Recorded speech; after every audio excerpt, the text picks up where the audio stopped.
So today I'm going to teach you something that you should have learned in school. It's how to follow through with consistency over a long period of time, because you actually trying to be perfect and then stopping when you're not perfect because you get this feeling of disappointment and you say, oh, I'm not good enough, I might as well stop, or I might as well do worse, like eat more or do more scrolling or do more distractions because you messed up your first resolutions of the new year. I'm going to teach you how to stay on track. And this is not some dumb creators just telling you, listen, this is not some dumb creators who tell you things that just sound good. I promise you. This is something that actually will wake you up. And this, if you focus on it today, focus on this video, these minutes that I'm giving here to you are actually going to be very valuable, and I'm going to start right away. Not like some YouTubers who are going to be like, oh yeah, in tip 10 you will see it. No, you will see it right away. Think of it like this. This is the path that would lead you to success. And this is you. And for the new year, you like, oh, I want to stay on this path, right? And these are the paths right here that are like off success. They're like off the path, right? Over here. And you're going to be like, okay, I'm on the path. This is the new year. I'm going to the gym. I'm eating healthier. I'm meditating. And then stress accumulates or something happens and you get off the path, right?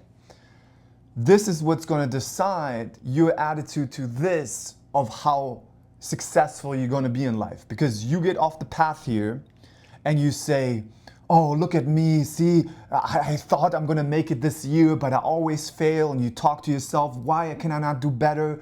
Maybe I have to go on Reddit or on YouTube and find another video. You talk to yourself basically. You off here on the path and you like see, you judging yourself. Why do I always get off the path? Why can I not find the perfect tool, the perfect book, the perfect technique that helps me? Which you have to understand that this is normal. This is part of the game. But you spending time inside of your head that you went off the path is staying longer off the path. And it actually creates an algorithm in the brain. Think about it like this. Here is our brain, right? And the more that you spend time inside of your head of, oh, why do I always get off the path? Yeah, I get off the path. Yeah, I get off the path. The more the brain's like, oh, here is more thoughts about this. And then there's an accumulation of thoughts and you just stay off the path. And then you're trying to figure out, how do I stop from being off the path? Why am I always off the path? And you're like, maybe I should watch another YouTube video, how to get, but all this time that you're spending here inside of your head is just more time off the path. So we don't want to find the perfect trick. We don't want to find the perfect strategy. The only thing is you want to shorten the time. And this is really important because your brain will always try to find, like me, I used to try to find the perfect success key, the perfect thing that would make me successful, that makes me make my projects perfectly. I remember I used to want to be a basketball pro, right? And when I was young, I made me these perfect plans, the perfect dribble plans, the perfect shooting plans, but I would make them so strict that I was almost not possible to make them. And every time I would fall off, I would go so hard, it's new year and I'm gonna be the best, I'm gonna be the best. And I would fall off and then be like, I might as well stop. But this is not how life works. You just wanna go back on the path as fast as you can, and then you're gonna move forward, and you will get off the path again. It's normal. But your success, if anybody tells you they never got off the path, they are lying. They just got back on and they made it messy instead of perfect. You wanna have the attitude of making it messy, but moving forward messy instead of perfect. And you wanna just make shorter the time that you get off the path. And this has to be, you stop trying to fix the feelings when you're disappointed. To say, yes, I'm having this I fucked up, and how can I get on the path again? And on the path is always, it's never about feelings. It's never about fixing feelings. It's never about fixing thoughts. On the path is always about valued actions. It's always about, always, remember this. Your brain will tell you all kinds of different things see off the path. No, we have to find a new technique. We have to find the perfect video. There's something, we have to do shadow work. There's something wrong with us. And then you get addicted to shadow work because your brain's like, oh, you love guessing if you have childhood traumas that you need to fix. Let me give you more guesses if you need, or let me give you more. The perfect procrastination program. Like, you know when you like read a book, the perfect book that you liked, and your brain will be like, no, but that's not enough. We need to find something else. And instead of going on your life, doing the valued actions, you're like, oh, let's find another book. Does that make sense? So you will actually teach your brain procrastination by, when you're off the path, saying, oh no, it's not the perfect thing, instead of going back on the path. And going back on the path, there will be feelings of uncertainty. There will be feelings of disappointment. It's really important that you don't try to fix those things. What we learned from society, and this is why mental health gets bad, is that when an emotion comes up, you're always like, oh, there must be something wrong with me, I need to fix it. But that actually creates more of that emotion. Mark Freeman taught me this. When mental health industry is so fucked, because, and I'm telling you why, because it started with anxiety and it got to excessive anxiety. And the reason why it got to excessive anxiety is because people don't understand that normal anxiety is normal. But their mom comes, oh, you have anxiety? Oh, maybe we'll see a therapist. Oh, maybe I can help you with this technique. They make it a problem. As soon as you make this a problem to fix, your brain is like, oh, you love fixing these kind of anxiety problems? Let me give you more anxiety to fix. And then over time you get excessive anxiety, and then you say, oh, there's something wrong with my brain. And then some fucking dumb psychologist comes, some fucking dumb therapist comes, some fucking useless therapist. I was about to say some more bad words. Some useless therapist who regurgitated information in university, who, as 50 Cent said, only contained enough information to pass their fucking midterms. They come to you like, this is what I read in my textbook, so let's shadow work around it. Let's accept this feeling. Acceptance is good, but what they're doing with you is constantly questioning you and do talk therapy about the same thing. Your brain's like, oh, that's what we love. We need more. We need to figure out more of this shadow. But then the brain's like, oh, you love playing with these shadows? Let me give you, it's going to be an endless pit of shadows to fix. What you want to do, and this, if you remember this video, if you remember this fucking video, fucking forget all of it. Fucking forget everything else. All this dumbass shit out there on YouTube, right? This all perfect technique. If you can just practice, I swear, this year to make it about, hey, let me do what this guy says. Because let me tell you this. My clients get results. They get real results. It's not like, oh, I felt better. Oh, I went to him, I felt better. They have different lives. They do different actions. They do different behaviors. They create emotional fitness. And I want that for you too. So if you just make it about it's going to be messy, but we're going to go back on the path. And on the path are the valued actions of whatever goals you want to go in the direction of. If that's making podcasts, you make more podcasts. And sometimes we fall off, oh, I didn't make a podcast this week. Am I and you do this whole story. Am I not good enough? Am I not ready yet? Am I not this? Am I not that? No. You're just like, okay, how can I create an atmosphere, make the next podcast? Go back on the path, right? So you want to, this year, just make it about going back on the path, and don't let your feelings,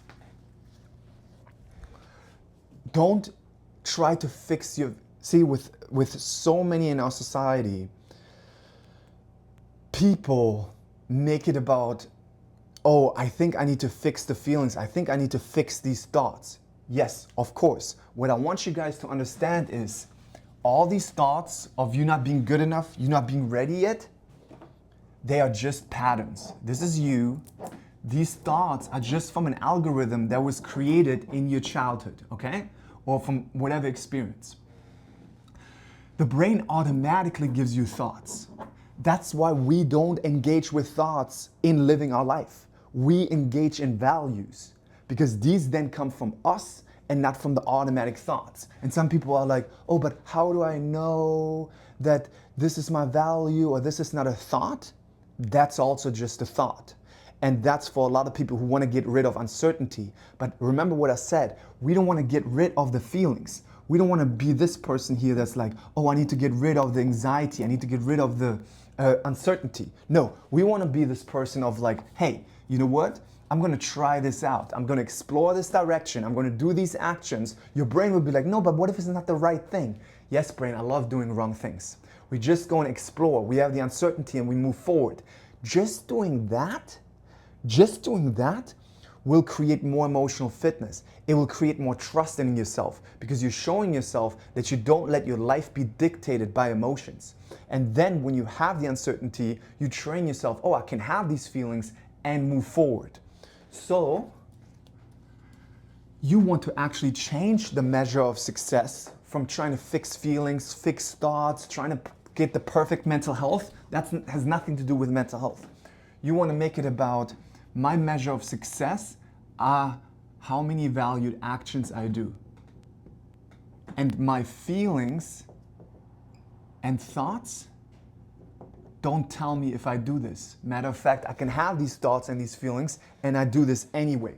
So with cognitive diffusion, in my book, the Emotional Fitness book, I have 2 ways, and there's so many more ways to do the cognitive diffusion. You can use the no brain method. No brain, we walking right now. No brain, we on the chest press right now. The moment you say no brain, or you say the thoughts say, I'm not good enough to do this podcast and I'm going to do it anyway, right? You don't make your actions dependent on what the voice is saying.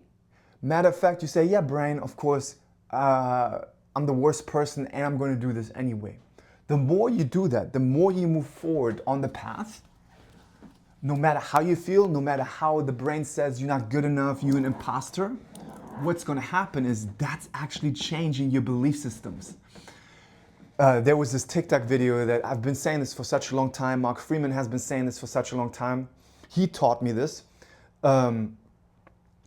Your belief system is changed by your experiences because you're showing your little child that you're a different person. You're showing your brain that you put yourself in these circumstances, and in the beginning the child is screaming, no, we're not ready yet, we're not good enough.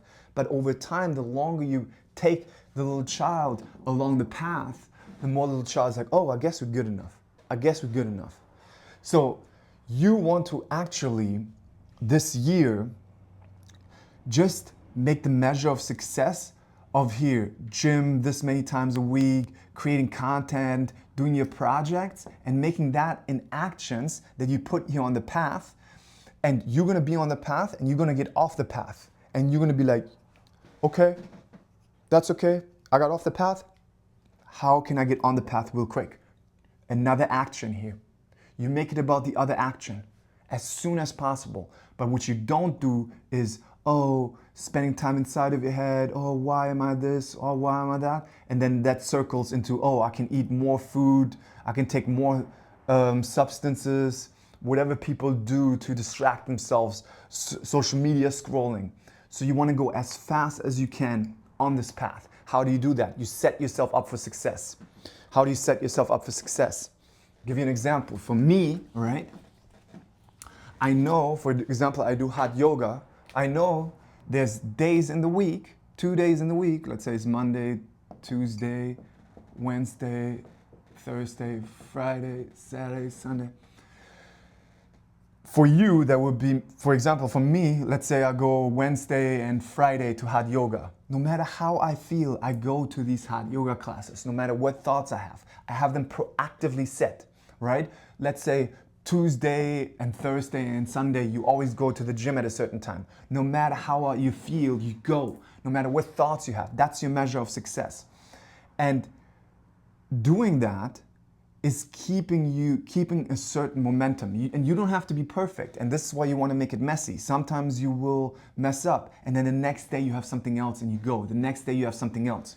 And you want to set yourself up for success. And you set yourself up for success with sleep, because without enough hours of sleep, you're going to be stressed, you're going to do compulsions, you're going to avoid things because it's going to be harder for you to handle emotions and thoughts.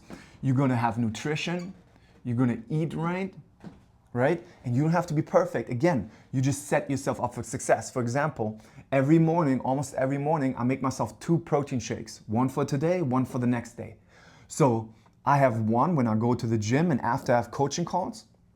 I'm not hungry right here and I'm like, oh, what should I do? How? No, I have a protein shake and I set myself up for success. You can lay out the night before gym clothes for the next day. You can make a protein shake for the next day. You set your tomorrow man up for success. Set yourself up for success so your measure of success are the valued actions and you can go quickly back on the path. And that's also reminders. You want to have a whiteboard like this or notes on your phone because your brain can always trick you, but you want to spend time outside of your head reminding yourself of what's important. So for example, on the whiteboard, you would maybe write fuck feelings, fuck thoughts, actions, all right? And spend time outside of your head. And a measure of success is valued actions. Whatever reminders so you see it outside of your head. And then also all the actions. Gym, this is where you go to the gym and already know the night before what you do first thing in the day. If you don't know, your brain's like, oh, we could do this, we could do that. And you jump on it and you're like, yeah, let's scroll, let's do this. No, you set yourself up for success by the night before you know what you proactively do. And over the year, your success is not dependent on feelings, thoughts, etc., but the accumulations of these bricks to build an amazing house. And sometimes you miss the bricks and then you lay the next brick on the house. And over time this year, you're gonna lay a house, okay? So that is the video for today. I hope you guys enjoyed it. Make it about the valued actions. If you have questions in the comments, ask me. If you want to go deeper, check out my book, The Emotional Fitness Book. It's also in the description. With that being said, Happy New Year.